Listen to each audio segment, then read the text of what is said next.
केदारनाथ यात्रा की शुरुआत होती है हरिद्वार योग नागरी ऋषिकेश। अगर आप बाई फ्लाइट आते हैं तो आपको जाना पड़ेगा देहरादून एयरपोर्ट, या आप हरिद्वार रेलवे स्टेशन या ऋषिकेश रेलवे स्टेशन से आप अपनी यात्रा की शुरुआत कर सकते हैं। हम अगर इन तीनों में से हरिद्वार, ऋषिकेश या देहरादून की हम बात करें तो तीनों में से सबसे अच्छा जो मेरे हिसाब से आपको बताऊं तो आपको हरिद्वार आकर अपनी यात्रा की शुरुआत करनी चाहिए, क्योंकि हरिद्वार से मतलब स्टेशन से थोड़ा दूर जाते ही आपको टेम्पो, बस या आप कैब आपको उपलब्ध हो जाती है।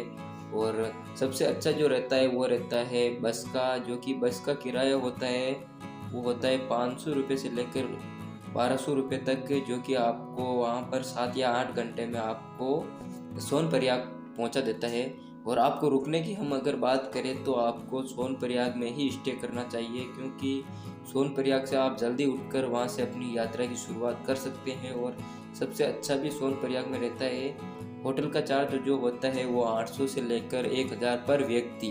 अगर हम सीजन की बात करें तो ही पर व्यक्ति 800 से 1000 रुपये होते हैं। अगर हम सीजन में नहीं जाते हैं तो आपको मतलब 800 से 1000 रुपये में पूरा रूम ही मिल जाता है।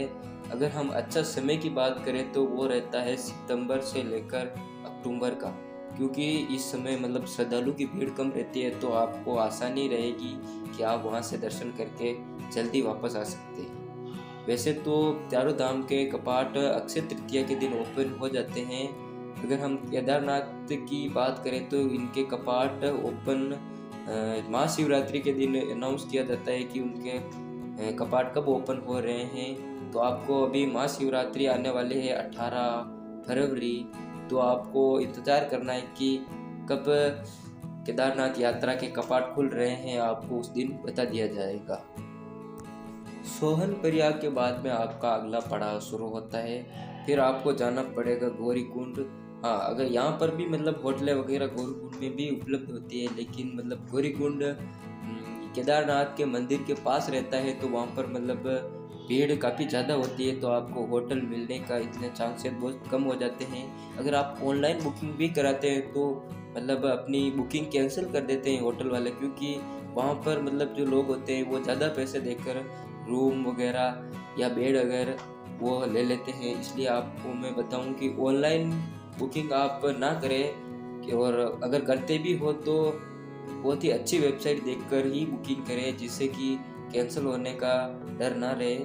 और गौरीकुंड से फिर आपके आगे की यात्रा की शुरुआत होती है। आगे की यात्रा शुरुआत आपको पैदल ही तय करनी पड़ती है, या आप वहाँ जो घोड़े वगैरह होते हैं या पालकी की सिस्टम होता है उससे भी आप जा सकते हैं। लेकिन मतलब जो कि पालकी वाला सिस्टम होता है वो बहुत ही महंगा होता है, और घोड़े वाला अगर आप देखते हो तो मतलब आपको 2000 से 2500 रुपये तक देखने को मिलता है, क्योंकि वो आपको घोड़े के ऊपर बिठाकर केदारनाथ मंदिर के पास में ले जाते हैं।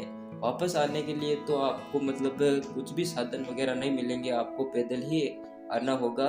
बाई चांस कभी कभार मिल जाते हैं, लेकिन आपको ज़्यादातर देखने को नहीं मिलते हैं। पैदल ही आपको वापस गौरीकुंड आना होता है।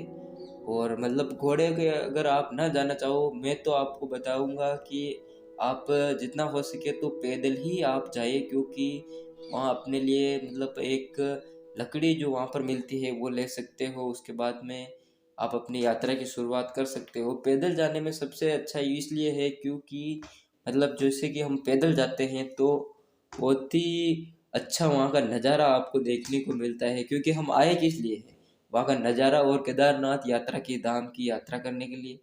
और मैं तो ऐसे ही मतलब पैदल ही आपको कह रहा हूँ, क्योंकि एडवेंचर से भरा रास्ता बहुत ही अच्छा होता है। वहाँ पर मतलब आपको मंदिर के पास जाने के लिए मतलब 7 से 8 घंटे का समय तो लगेगा, और रास्ते में काफ़ी आपको खाने वगैरह की सुविधा भी उपलब्ध हो जाती है।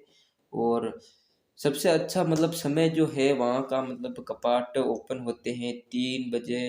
वैसे तो वो 2 बजे ही ओपन कर देते हैं, लेकिन कभी कभार 3 बजे ओपन होते हैं, तो उस समय मतलब भीड़ कम रहती है। इसलिए आप 3 बजे नाइट में ही आप वहाँ दर्शन कर लें। उसके बाद में आप भैरव बाबा के मंदिर के वहाँ चले जाइए।